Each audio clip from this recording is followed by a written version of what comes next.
The certified letter arrives on a Tuesday morning, landing with an innocent thud against my apartment door while I rehearse presentation notes for the quarterly budget meeting. I almost ignore it, focused on memorizing growth projections that could finally earn me that promotion. Almost. My name stares back at me through the clear plastic window, Thalia Morgan, printed in severe black letters that feel like a warning. No return address except a law firm logo in the corner. I tear open the envelope, coffee mug balanced precariously in my other hand, and unfold the crisp paper inside. The first paragraph stops my breath mid-inhale.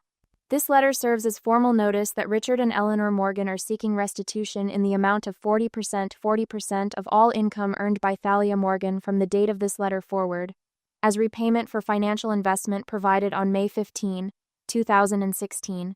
My coffee mug slips through suddenly numb fingers, shattering against the kitchen tile of my Seattle apartment. Hot liquid splashes across my bare feet, but I barely register the burn. What the hell? I whisper to my empty kitchen. I scan the rest of the letter, my heartbeat thundering in my ears. Financial investment, verbal contract, legally binding agreement, family obligation. Each phrase hits like a physical blow. The $20,000 check my parents gave me for college, the one presented as a gift. The one I'd thanked them for repeatedly despite working multiple jobs to cover the remaining expenses, was apparently a contract. A contract I never signed. A contract now demanding nearly half my income for the rest of my working life. I sink to the floor, mindless of the coffee and ceramic shards, letter trembling in my hands. Memories flood back unbidden. The celebration dinner at Pietro's, my father's favorite Italian restaurant in Reno. The white tablecloth spotted with red wine. My mother's pearl necklace catching the light as she leaned forward, smiling with unusual warmth. My acceptance to Washington State, clutched in my sweating hands, the first in our family to attend a 4-year university. "We have something for you, sweetheart," Dad had said, his voice thick with rare emotion as he slid an envelope across the table. Inside, a check for $20,000, more money than I'd ever seen. "No strings attached," Mom had added, squeezing my hand. "We're so proud of you." Dad had raised his glass in a toast. "This is our investment in your future, honey." Investment. The word rings differently now, 7 years later, as I sit among broken ceramic and cooling coffee. My hands stop shaking as sudden clarity washes over me. I reach for my phone and dial their number, surprising myself with how steady my voice sounds when my mother answers. "I just received a letter from your lawyer," I say without preamble, "about the money for college." A pause then. "We've been patient, Thalia. You've been making good money for years now." "It was a gift," I say, my knuckles white around the phone. "You specifically said no strings attached." "We raised you," Mom replies, her voice hardening. "Everything you have is because of us." I take a deep breath, willing my voice to remain calm. I worked my way through college. I paid off my loans myself. That check covered less than a third of my expenses. "You're being selfish," Mom says. "Your father and I are getting older, and Jude needs help with his art career." Ah, there it is, my younger brother. The real reason. "Jude's struggling," she continues. "He needs a proper studio, better supplies. His work is finally getting noticed." I close my eyes, leaning against the kitchen cabinet. Jude, who dropped out of community college after 1 semester. Jude, whose art career consisted mostly of half-finished projects and elaborate excuses. "This isn't about Jude," I say, though we both know it is. "Family takes care of family," Mom replies. "What's yours is ours. That's how it works." The words hit with startling clarity. That's how it's always worked in our family. My achievements were never truly mine, they belonged to all of us. My college admission, my dean's list semesters, my first big promotion. Always our accomplishments, our success. Now my salary. I look down at the broken pieces of my favorite mug, the growing stain on the floor, the legal letter demanding 40% of everything I'll ever earn. "I need to go," I say, hanging up before she can respond. Standing, I carefully step around the mess and reach for a towel. As I kneel to clean up the spill, something fundamental shifts inside me. The family that should have been my foundation is trying to become my greatest burden, and I refuse to let them. 3 days after receiving the certified letter, I needed documentation, proving the $20,000 had been a gift. The search through old email accounts wasn't meant to be therapeutic, just practical. What I find instead turns my stomach to concrete. Thalia's college fund. Return on investment. Reads the subject line of an email from my father to my mother, dated 2 weeks before they presented me with the check at Pietro's. The message loads with excruciating slowness, as if my laptop itself hesitates to reveal the truth. Eleanor, we need to be clear about our expectations. This isn't charity, it's an investment. When she starts making real money after graduation, we'll remind her about family obligation. Standard contract terms would demand 50%, but 40% seems fair considering she's our daughter. My mother's reply appears below. She'll never agree if we present it that way now. Better to call it a gift until she's established in her career. The return will be worth the wait. I sit heavily on my couch, my breath suddenly shallow. The room blurs at the edges as understanding crashes through me like a physical blow. This was never spontaneous generosity. It was calculated, planned a trap set 7 years ago, patiently waiting for me to earn enough to spring it. My phone rings. Their number. I let it go to voicemail. 2 days later, I stand in my parents' dining room in Reno, the same polished cherry table where we celebrated my college acceptance now covered with documents. Mom and Dad remain standing while I sit, the power dynamic not lost on me. Jude lounges in a corner chair, supposedly sketching, but I catch his occasional smirk when he thinks I'm not looking. This is a standard family contract, Dad explains, sliding a paper toward me. His voice carries the same authoritative tone he used when explaining why I couldn't attend sleepovers as a child. Your signature acknowledges what we've always understood. I scan the document, dated today but claiming to formalize an agreement from 7 years ago. I never agreed to this. It was implied. Mom interjects, pearl necklace catching the light as she leans forward. The same necklace she wore to Pietro's, so. When family helps family, repayment is assumed. That's how we raised you. You specifically said no strings attached. I counter, my voice steadier than I feel. Dad's face hardens. Families don't need written contracts, Thalia. Your word should be enough. My word? I never gave my word to pay you 40% of everything I earn for the rest of my life. You accepted the money, Mom says, as if this explains everything. Jude finally looks up. Some of us need the support more than others. His casual tone belies the calculated glance he exchanges with our parents. The threats begin on the drive back to my hotel. Mom calls, her voice artificially sweet through the car speakers. Your father and I have been patient, but if you force us to pursue this legally, it will affect your credit score, your reputation. Are you threatening me? I ask, gripping the steering wheel until my knuckles whiten.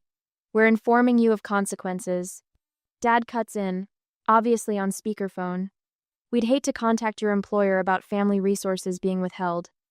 My stomach drops. You wouldn't. Family takes care of family, Mom repeats her mantra. We're prepared to do whatever necessary. After we disconnect, doubts gnaw at me. Had I misunderstood? Was there some conversation where I'd agreed to their terms? Memory is fallible. Perhaps mine has reconstructed a more generous version of events. That night in the hotel, I dumped the contents of my emergency file folder onto the bed, the one containing important documents I'd grabbed before leaving Seattle. Passport, birth certificate, immunization records, and there, tucked between old report cards, my college acceptance card. The cream-colored cardstock feels substantial between my fingers. I flip it over to find my mother's familiar handwriting. Congratulations, sweetheart. No payback needed. Just make us proud. Love, Mom and Dad. The card trembles in my hand, vindication washing over me in a wave of relief followed immediately by renewed anger. They had deliberately lied in writing.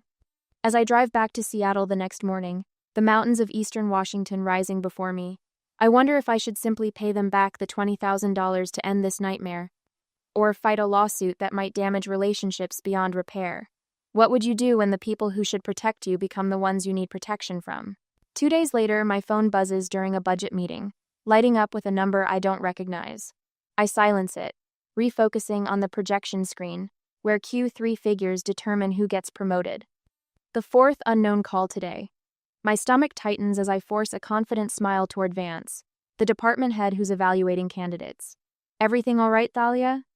He asks when we break. Of course, I say, gathering my notes, just focused on those North Region numbers. Vance shifts his weight. Your parents called me yesterday. The room tilts slightly. My parents? They mentioned you're having financial difficulties. His eyes flick to my designer, watch a splurge after my last bonus. They seemed concerned about your stability. Cold spreads from my chest outward. My parents called you directly? And HR. Vance's mouth tightens. They forwarded some family contract. HR flagged it for me since I'm considering you for the senior analyst position. The promotion I've worked 18-hour days for. The reason I skipped 3 holidays to complete special projects. I see. My voice sounds distant, professional, while inside, something shatters. Back at my desk, Rachel from accounting leans over the partition. Some guy named Jude called for you twice. Said it was about a family emergency? My brother, suddenly concerned about family. Perfect. If he calls again, please take a message. I check my email, 17 new messages since the meeting. The first, from HR, includes an attachment labeled Morgan Family Financial Agreement with a note requesting clarification. That night, my apartment feels less like sanctuary and more like a foxhole. I jump when my phone rings, let calls go to voicemail, then lie awake replaying every interaction with my parents. What else could they do? Who else might they contact? Each time my eyelids grow heavy, another possibility jolts me upright. The next morning, my bathroom mirror reflects shadows beneath my eyes that concealer can't quite hide. I stare at my reflection, watching my hands tremble as I apply mascara. The woman looking back seems familiar but diminished somehow. On my lunch break, I buy a leather-bound notebook and create labeled sections: phone calls, emails, witness statements. Under phone calls, I record Vance's conversation verbatim, writing until my hand cramps. I forward every email from my parents to a special folder, screenshot text messages, save voicemails. Evidence grows page by page of a systematic attempt to destabilize my life. That Friday, 3 weeks after the letter arrived, I missed the promotion announcement. Instead, I sit in an urgent meeting with HR, explaining that no, I never signed any financial agreement with my family, and yes, I can provide documentation that the college money was presented as a gift. Your financial situation affects company confidence, the HR representative explains, not unkindly. The senior analyst position requires someone without complications. I nod, professional smile fixed in place while something vital caves inward. Walking home that evening, rain soaks through my thin jacket. I don't bother hurrying. The dampness matches something inside me, a creeping chill that settled in my bones since the letter arrived. I've stopped answering unknown numbers. My personal email remains unchecked for days. The space between my shoulder blades perpetually tenses, waiting for the next blow. At my apartment door, a wicker basket waits. Inside, still warm sourdough and homemade strawberry jam nestle beside a handwritten note. Some families are born, others are chosen. You're welcome at my table anytime. Margaret. My elderly neighbor from 4B. The woman who waters my plants when I travel. Who remembers my birthday with butter cookies. Who never asks for anything. For the first time in weeks, my lips curve upward. I clutch the basket all the way inside. The simple kindness almost unbearable against recent cruelty. That evening, I set up my laptop for the dreaded weekly video call with my parents. They appear on screen looking immaculate: Dad's pressed shirt, Mom's perfect makeup. The familiar living room backdrop suggests nothing has changed, though everything has. HR called us back. Dad begins without greeting. They're taking this seriously. They should, I reply, surprising myself with my steady voice. You're interfering with my employment. Mom's eyes narrow.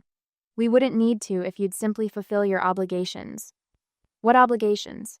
A gift you've retroactively decided was a loan with impossible terms? You've always been selfish, Dad says, leaning toward the camera. Your brother needs that money more than you do. The familiar accusation, selfish, lands differently now. I've heard it whenever I prioritized my needs, choosing college across the country, declining holiday visits to focus on career advancement, refusing to fund Jude's 5th attempt at entrepreneurship. This isn't about Jude, I say, watching their expressions sharpen. This is about control. The silence stretches, confirmation humming beneath it. We've supported you your entire life, Mom finally says, voice brittle. Something clicks into place, a realization both devastating and liberating. Their support was never unconditional. It was currency, carefully tracked for future collection. I need to go, I say, ending the call before they respond. The next morning, Margaret knocks at my door. My grandson Robert is visiting this weekend.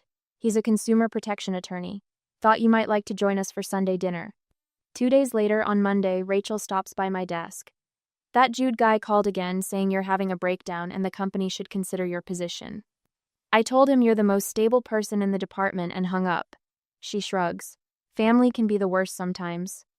With each small kindness, my spine straightens. I add Margaret's note and Rachel's account to my documentation notebook.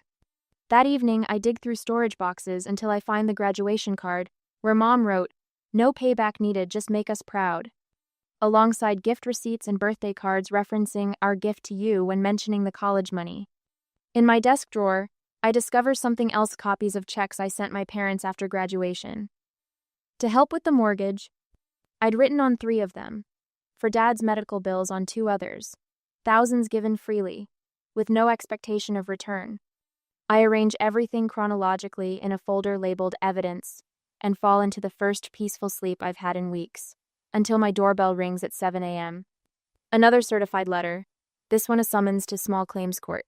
I hold the paper in steady hands, something resolute settling into place. Some battles find you, whether you're looking for a fight or not, and some families should come with warning labels. On Thursday afternoon, the conference room at Robert's law office smells of coffee and determination. Papers spread across the polished oak table like battle plans, each document a piece of armor in my growing defense. We've been at this for hours, my neck stiff from bending over receipts and emails that span 7 years. Let's arrange everything chronologically, Robert says, pushing his wire-rimmed glasses up his nose. Start with the original gift card where your mother wrote, "No payback needed." I slide the faded congratulations card across the table. The looping handwriting stares back at me, Mom's perfect penmanship expressing a sentiment she now denies ever feeling. Robert places it at the beginning of our timeline, securing it with a paperclip. And here are the graduation texts, I say, handing him printed screenshots. Notice how they reference your achievement, and so proud of what you've accomplished. Not a single mention of debt or repayment expectations. Robert nods, his shoulders relaxing slightly, as he adds them to our growing arsenal. These establish a clear pattern. The gift, followed by years of silence about repayment. No reasonable person would suddenly expect 40% of your lifetime earnings for a $20,000 check. My phone buzzes against the table. I glance down, stomach tightening when I see Jude's name in my notifications. Against my better judgment, I tap the screen. You might want to see this, I say, sliding my phone toward Robert. His eyebrows rise as he reads my brother's public post. My sister, the thief in a pantsuit, stole from her own family. Education bought with our sacrifice. Success built on our investment. Time to pay your debts, sis. This actually helps us, Robert says, his voice gaining confidence. He's publicly admitting the lawsuit is retaliatory, not based on any real contract. Mind if I screenshot this? Before I can answer, my phone buzzes again. A flood of notifications from friends and colleagues pours in beneath Jude's post. Thalia's the most honest person I know. She worked 3 jobs through college while maintaining Dean's List. I remember her bringing ramen to work every day to save money for tuition. Unexpected warmth spreads through my chest. These people see me the real me, not the selfish daughter my parents have constructed in their minds. Your brother's plan backfired spectacularly, Robert says, allowing himself a small smile. My email notification chimes. Subject line, "After all, we sacrificed for you." I open it, reading aloud. Thalia, how could you turn your back on family? After all, we sacrificed to put you through college. After all the opportunities we provided. Your father and I went without vacations, new cars, even home repairs to invest in your future. And this is how you repay us? Robert's pen taps thoughtfully against the table. Their own words contradict their legal position. Notice how they keep switching between gift and investment language? This inconsistency destroys their credibility. Back at my apartment that evening, I stare at the cashier's check on my kitchen table. $26,000, the original, $20,000 plus 6 years' worth of interest. Every penny I could reasonably owe them, even if their gift had been a loan. Looking at the cashier's check for $26,000, the original amount plus interest, I hesitate. Would returning their gift with interest free me completely? Or would fighting through to the end bring the accountability they needed to face? My doorbell rings, startling me from my thoughts. Margaret stands in the hallway, holding a casserole dish. "Thought you might need some real food," she says, bustling past me into the kitchen. She spots the check and raises an eyebrow. "That's a lot of money to give away to people who don't deserve it." "It might be worth it for peace," I say, but the words sound hollow even to my ears. "Peace bought with ransom never lasts, dear." Margaret sets down the dish and pats my hand. "Robert called. He's filing a counterclaim for harassment and attempted financial coercion. I told him I'd be happy to testify about what a mess you've been these past weeks." "You'd do that?" In a heartbeat. I've lived long enough to recognize when someone's being bullied by the people who should love them most. My phone rings. Rachel from work. "Your brother called the office again," she says without preamble. "I told HR everything, the harassment, the calls, how your parents contacted your boss. They're documenting it all for the court case." I sink into a kitchen chair, suddenly lightheaded. "Thank you," I whisper. "Nobody messes with my team," Rachel says firmly. "You've had our backs enough times. Let us have yours." After we hang up, I sit quietly, letting the realization settle over me. For perhaps the first time in my life, I feel truly validated. Not for what I can provide, not for how I reflect on someone else, but for who I am. My phone rings again. My father's name appears on the screen, calling alone unusual for him. "Thalia," he says when I answer, his voice lacking its usual certainty. "Perhaps we should discuss this situation without the lawyers." "I've tried that," I say evenly. "You made your position clear." A pause. "Your mother is very upset." "So am I, Dad." Later that night, an email arrives from Mom. "Perhaps we can discuss this privately. Just the three of us, like old times." I forward it to Robert without comment, then pick up the cashier's check. The court date is set for next month. This check represents my final offer, not because I owe them, but because I'm choosing freedom over vindication. I seal it in an envelope addressed to their lawyer, not to them. Never directly to them again.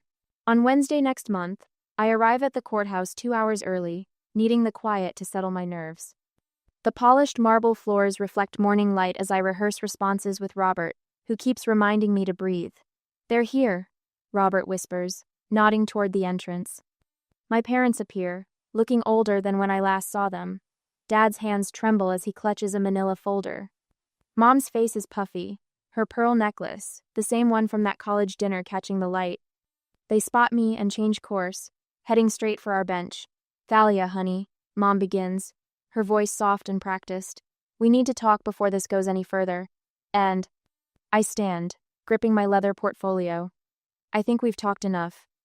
"We have a compromise," Dad says, his voice unsteady.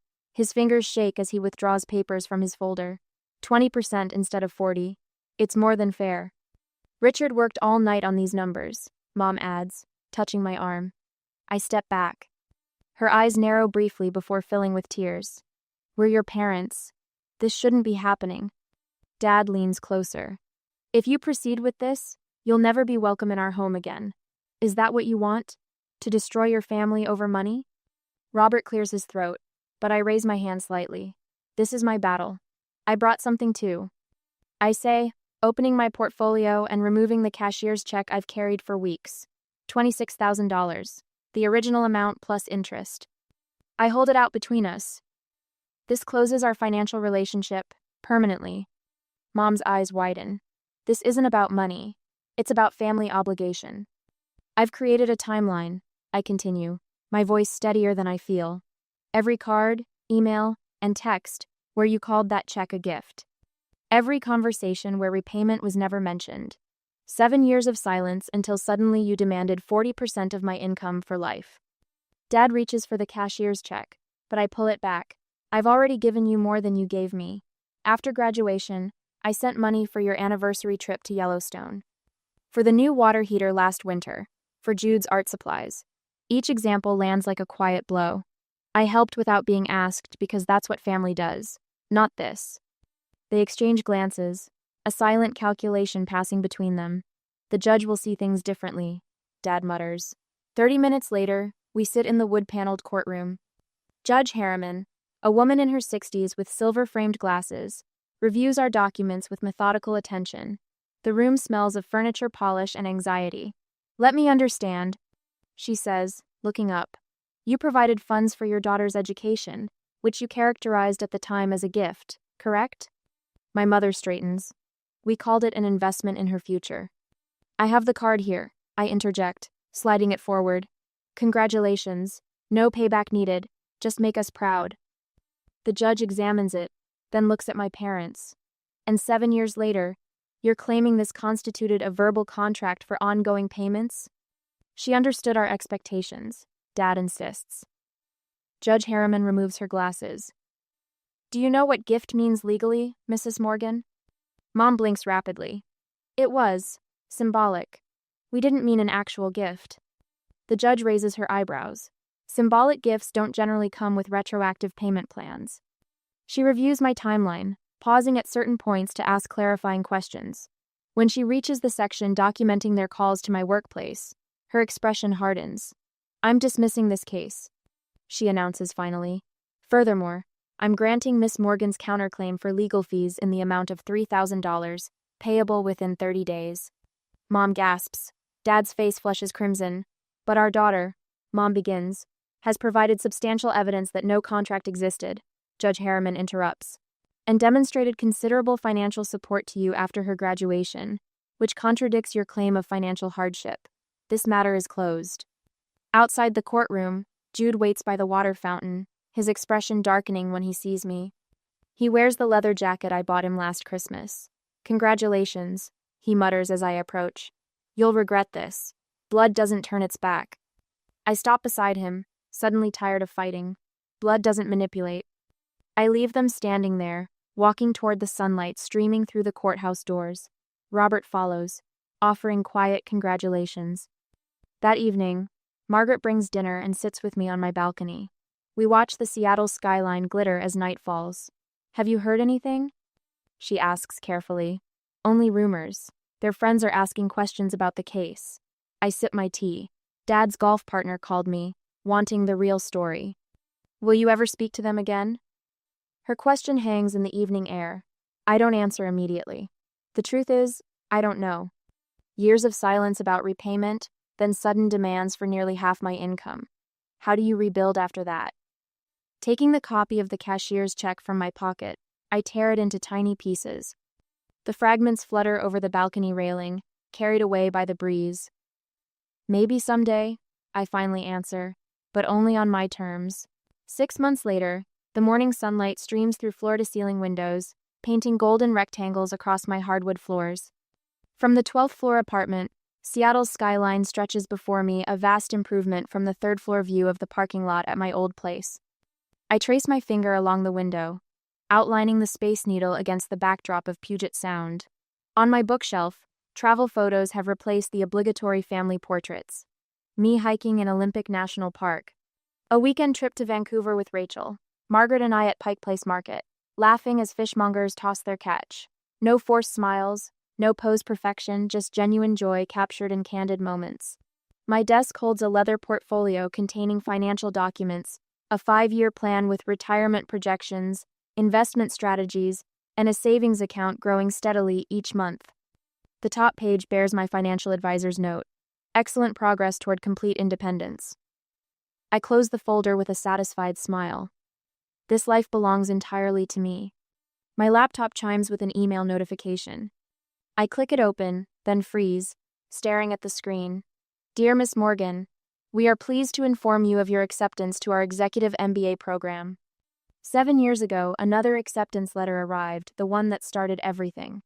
I remember my trembling hands as I showed it to my parents, how their approval seemed more important than the achievement itself. Today, I forward the email to Rachel, Robert, and Margaret with the subject line, "Celebration dinner tonight?" Within minutes, all 3 respond with enthusiastic yeses. At Canlis Restaurant, overlooking Lake Union, we clink glasses over white tablecloths. The setting sun casts rose-gold light across our faces. "To Thalia," Margaret says, her silver hair catching the light much like my mother's pearls once did. "The bravest woman I know." Robert raises his glass. "To boundaries that protect and freedom that heals." Rachel leans forward. And to investing in yourself. No strings attached. I taste the champagne, letting the bubbles dissolve on my tongue. Thank you for being here, for being the family I chose. Later that evening, I sit cross-legged on my couch, laptop balanced on my knees. I type the final paragraph of a blog post titled, "I paid my way out of my parents' debt trap," then hover over the publish button. The post is anonymous, names changed, locations altered, but the story remains powerfully true. My inbox already contains an invitation from a podcast host who specializes in financial manipulation and family trauma. She found me through Robert, who thought my story might help others recognize similar patterns. Your experience could be a lifeline for someone else drowning in family obligation, her email reads. My phone buzzes with a notification. A Venmo request from Jude.